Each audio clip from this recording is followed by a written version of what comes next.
मैं सुरेंद्र कुमार कुर्रे, जिला बलरामपुर, रामनगर, छत्तीसगढ़।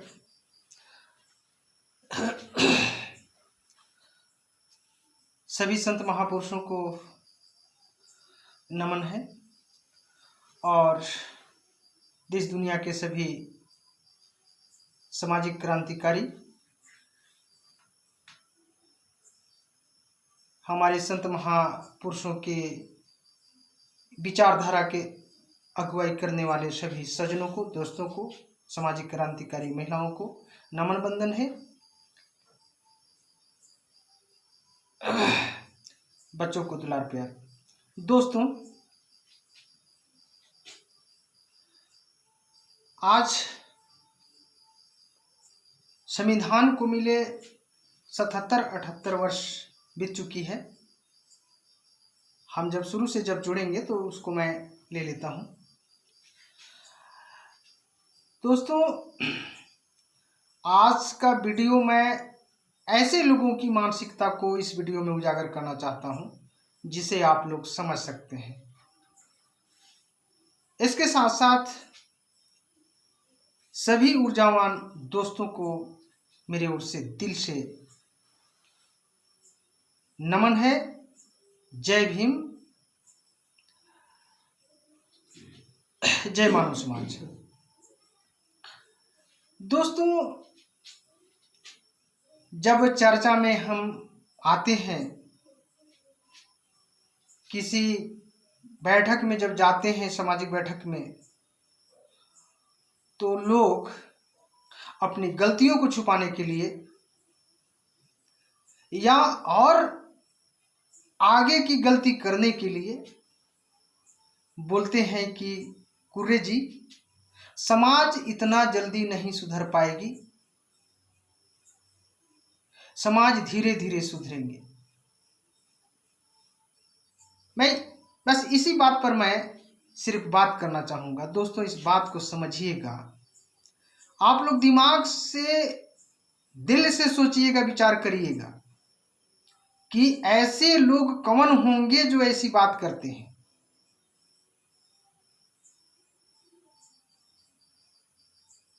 ऐसे लोग वही होते हैं जो लोग समाज को और भी 1-2 पीढ़ी उसी उत्पीड़न में, अन्याय में डालना चाह रहे हैं या तो धकेलना चाहते हैं। इस बात को समझना बहुत जरूरी है। ऐसे लोगों की मानसिकता को समझना हम लोगों की जरूरी है। दोस्तों,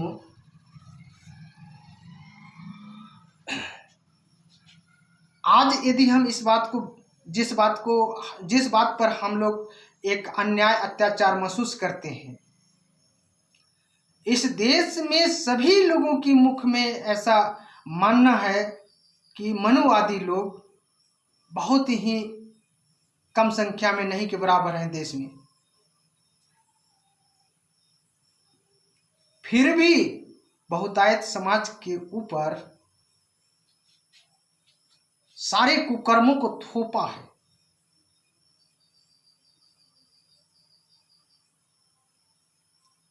यदि एक पक्ष में हम बात करना चाहेंगे तो मनुवादी लोग अपना काम कर रहे हैं, वो सफल है।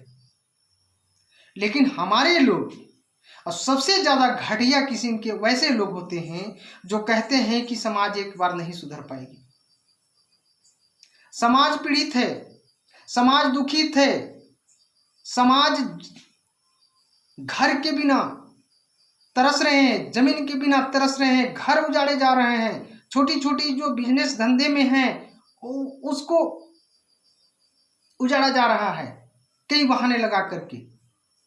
छोटी छोटी नौकरियां आश्वासन के रूप में दिया जा रहा है, उसको भी कई सालों तक कंटीजेंसी में काम कराई जा रही है। आप नजर उठा करके देख लीजिए, बहुत सारे ऐसे विभाग में काम कर रहे हैं जो दिन रात मेहनत करते हैं, लेकिन उनका कम तनख्वाह है, नहीं के बराबर है। कोई 5-6 हजार में, कोई 3 हजार में, कोई 2-2.5 हजार में काम कर रहे हैं।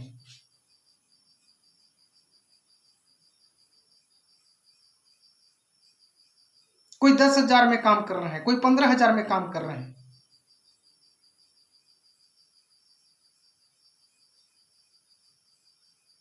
क्या हमारा इस समाज का, इस देश का सर्वांगीण विकास कभी हो पाएगी?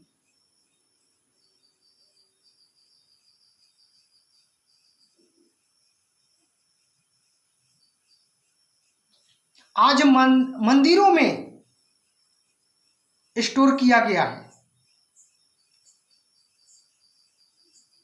कीमती चीजों को, मूर्तियां बनाई गई है सोने की। लेकिन आज हम, यदि आप सोना खरीदने जाएंगे तो कैसे मिलेगा? आप कितना भी काबिल रहेंगे, कितना भी आप डिग्री कर लिए हैं, आप नौकरी के लिए यदि आप ईमानदार हैं, मानवतावादी हैं, तो आप नौकरी आपको जल्दी नहीं मिलेगा।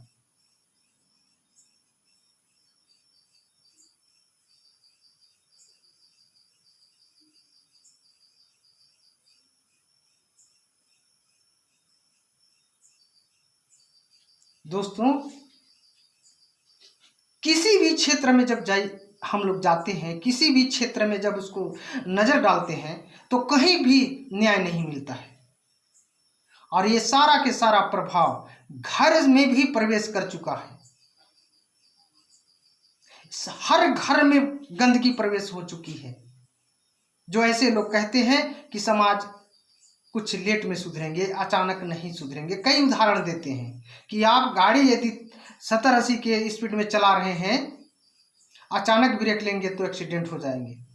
ठीक उसी तरह से समाज को अचानक यदि उसको सुधारने की कोशिश करेंगे तो एक्सीडेंट हो जाएंगे। और जबकि मेरा कहना है, हम किसी को सुधारने की बात नहीं करते हैं। हम कौन होते हैं सुधारने वाला? हम संत महापुरुषों की विचारधारा को, हमारा उद्देश्य होता है कि जिस तरह से सोशल मीडिया के माध्यम से बैठते उठते, कहीं आते जाते समय पा करके हम संत महापुरुषों की विचारधारा को उनके दिमाग में डालने की प्रयास किया जाना चाहिए।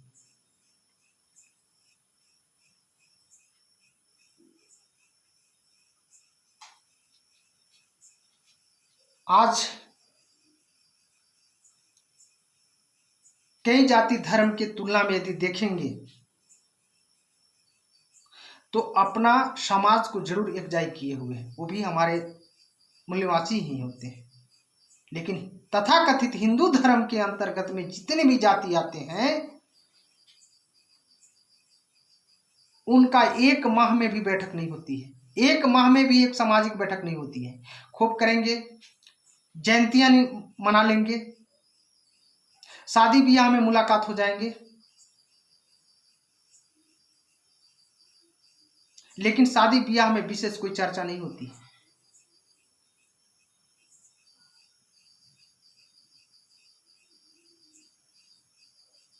तो सिर्फ भाषणबाजी करने से, राजनीतिक चुनाव लड़ने से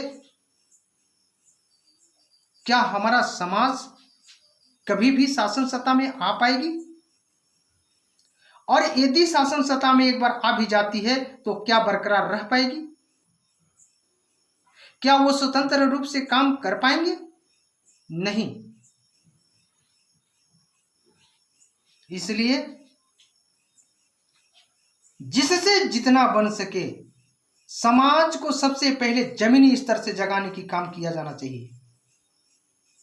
समाज जब तक जमीनी स्तर से नहीं जगेंगी तब तक आपका पूर्ण रूप से सपोर्ट निरंतर नहीं रह पाएंगे। आज हमारे मनुवादी लोग, संविधान इस देश को मिला उसके बावजूद भी मनुवादी लोग शुरू से और उसके बाद भी अपना प्रयास निरंतर रखा, जिसके वजह से आज उन लोगों ने हमारे ही लोगों के द्वारा, हमारे ही लोगों की चाटुकार लोगों की शक्ति से, मनुवादी लोग कहते हैं हिंदू राष्ट्र बनाने के इस देश को, और इनके पास यदि पूछा जाए कि आपका हिंदू राष्ट्र का संविधान होगा कि कोई विधान होगा, तो इनके पास कोई जवाब नहीं होती है। और यदि उसमें संविधान होगा और विधान होगा, तो क्या वर्तमान संविधान बाबा भीमराव आम्बेडकर साहब के रचित संविधान से बेहतर होगी? इनके पास कोई जवाब नहीं होगा। दोस्तों, सच्ची क्रांति करने वाला कोई भी व्यक्ति खुले विचारधारा के होते हैं, साफ सुथरा होते हैं और कोई भी बात खुले मंच पर निसंकोच करते हैं। लेकिन जातिवादी संगठन वाले, राजनीतिज्ञों की तलवार चाटने वाले लोग दबा के बोलते हैं, छुपा के बोलते हैं।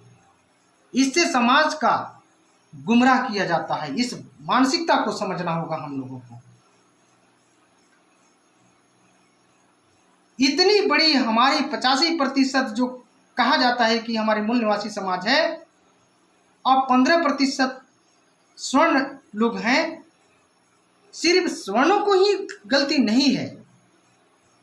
आज यदि देखा जाए तो 85% मूल निवासी समाज के लोग स्वर्ण में शामिल हैं, इसलिए उनकी शक्ति अधिक है।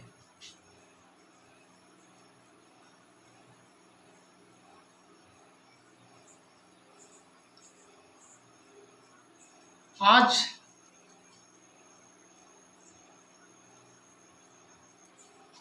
के दौर में देख लीजिए कि चाटुकार देश के नेता लोग कौन कौन हैं, जिस कारण आज देश में कैसी हालत है। और पूर्व इतिहास को जब हम लोग जानने की कोशिश करते हैं इतिहासकारों के माध्यम से, तो बाबा साहब के समकालीन में भी, माने और कांशीराम साहब के समकालीन में भी, ज्योतिबा फूले जी के, सावित्री जी के समकालीन में भी इसी मूल निवासी के बीच के गद्देदार लोग थे, जो उन मनवादियों को साथ देते थे।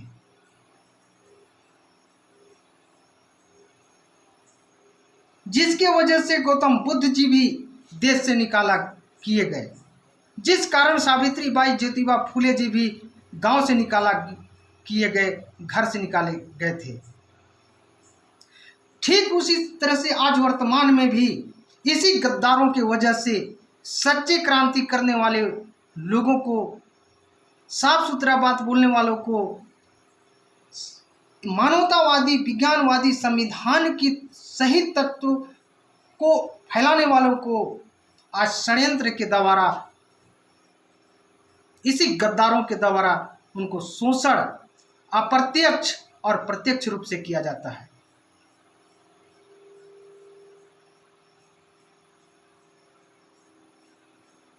हमारे ही लोग, हम अपने ही लोगों को हम खुद शोषण करने में उतारू हैं। यदि जिस दिन निस्वार्थ भाव से, अर्थात संत महापुरुषों की विचारधारावादी के मूल तत्वों के अनुसार किसी भी छोटे से बड़े पद में यदि हम पहुंचते हैं, शासन प्रशासन के पदों में यदि हम पहुंचते हैं और ईमानदारी पूर्वक यदि जिस दिन काम करना शुरू कर दें, तो हमारे अपने लोगों को शोषण कभी नहीं हो सकता है। यदि होगा, इस बात को समझना होगा, यदि होगा तो इस देश के पूरे 85% मूल निवासियों को होगा शोषण, और नहीं होगा तो 85% मूल निवासियों को कभी नहीं होगा। आज इस देश में गद्दार नेता भी यदि चुन करके आ रहे हैं, तो हमारे आपके बीच के गद्दारों की वोट बैंक से या कहीं और षड्यंत्र चाल से आ रहे हैं।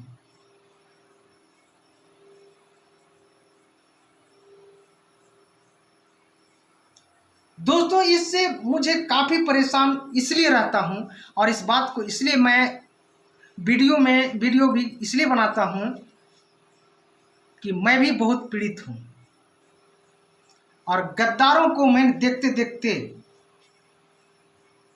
कि आज सुधरेंगे कल सुधरेंगे, ऐसे गद्दार लोग जो कहते थे कि समाज आज नहीं तो कल सुधर जाएगी, इन लोगों की आशा देखते देखते आज समाज की दुर्दशा होते जा रही है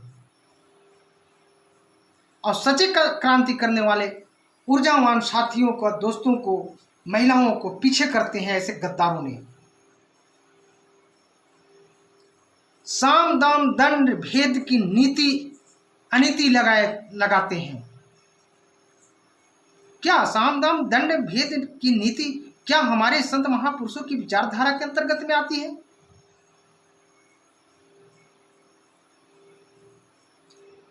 शासन सत्ता में सबसे पहले हम जाना कब चाहिए था कि जब हमारा समाज टिकाऊ हो जाए, बिकाऊ नहीं।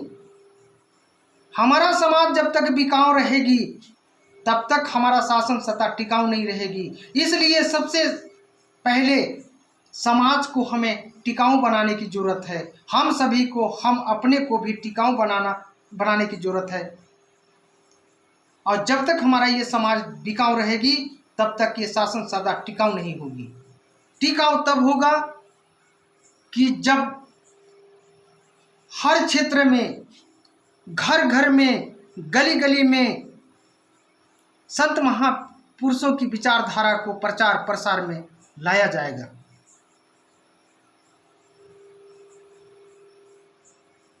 आज बहुत सारे ऐसे साधन हैं, आज मनुवादी लोग अपनी काम को खुलेआम करते हैं।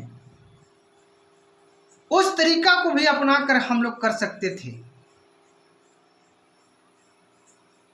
बच्चों की परीक्षा चलती है, उसके बावजूद भी उन लोग ध्वनि प्रदूषण करते हैं।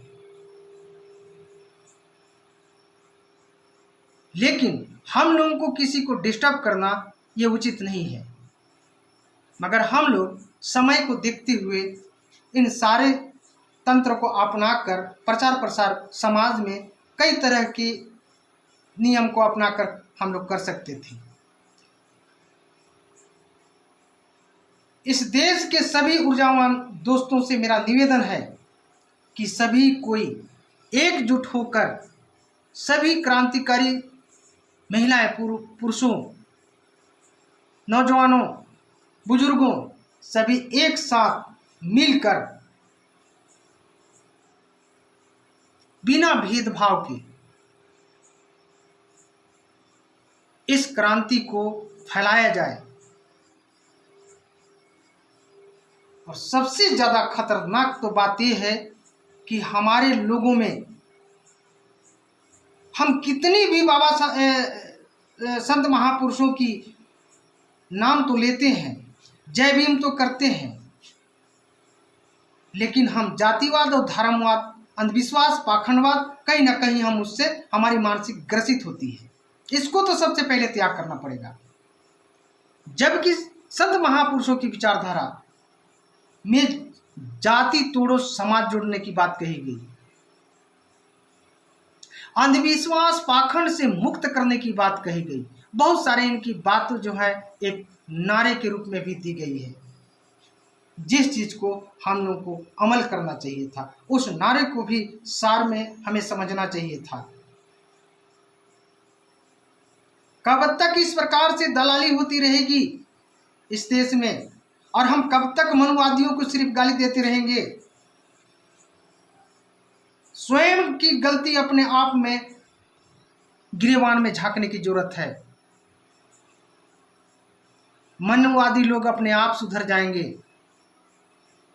आज एसटी एससी ओबीसी की मुर्दाबाद की नारा जो लगाई जा रही है, संविधान के विरोध में नारा जो खुलेआम लगाई जा रही है, उसमें क्या हमारे लोग शामिल नहीं है? क्या हैं? इसीलिए उनकी ताकत बनी हुई है।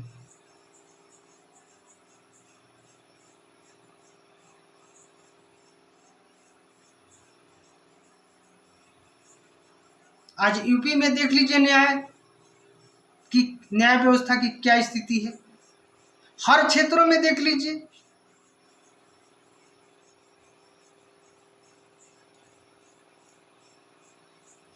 कोई छोटी मोटी नौकरी पैसे कर रहे हैं, वो आंदोलन कर रहे हैं।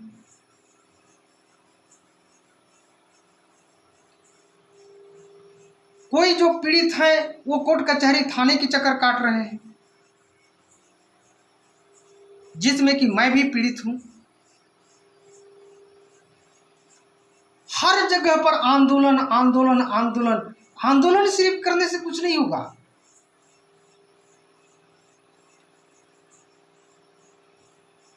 जिस तरह से कुछ लोगों की साइड इनकम होती है ना, उस प्रकार से ये साइड में आंदोलन भी करना जरूरी है। लेकिन सबसे पहले समाज को जमीनी स्तर से जगाने की जरूरत है।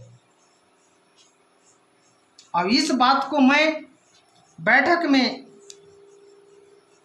संगठनात्मक रूप से मैं इस बात को मैं हमेशा कहते आ रहा हूं।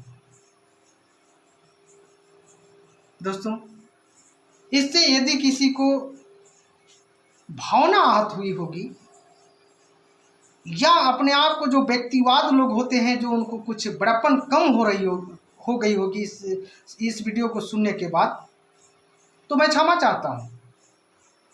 लेकिन आप चाहे कोई भी इस देश के अपनी गलती को आत्म सुधार नहीं करेंगे, तब तक इस देश के न तो इस देश के समाज को कभी कल्याण होने वाला नहीं है। सिर्फ विदेशी आतंकवादियों को दोष देते रहिएगा, लेकिन देश के अंदर में, घर के अंदर में जो आतंकवादी छुपा हुआ है, उसको देखना जरूरी है। उससे हमको पहले बचना होगा।